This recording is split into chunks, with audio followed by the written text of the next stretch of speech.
Alam mo, yung pagtitiis, nakakabuti sa atin yon.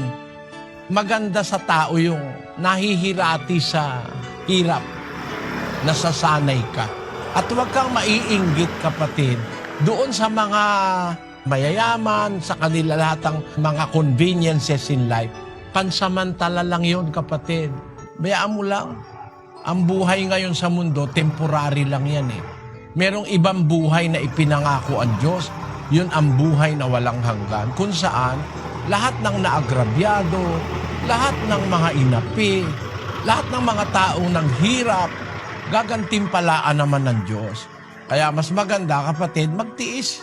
Talagang ganon. Tiisin mo. Sinuwi nga, nagtiis siyam na raang taon eh. Tayo, ang ipagtitiis natin, konti lang. Kaya tiis-tiis lang, matatapos din yan.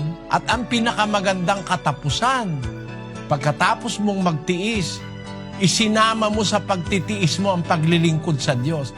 Hindi naman kasi lahat ng nagtitiis magiging dapat sa Diyos eh. May nagtitiis, wala naman Diyos. Hindi naman lahat ng mahirap magiging dapat sa Diyos eh. Mahirap ka na nga, ayaw mo pang kumilala sa Diyos, ateista ka pa. Nag-drug addict ka pa, mahirap ka na nga eh. Ikaw eh nagbisyo pa, paano ka makakarating sa langit? Pero mahirap, nagtiis ka. Umiwas ka sa masasamang gawain, hindi ka nagnanakaw, hindi ka nanloloko ng kapwa. Siguradong meron kang bahagi sa langit.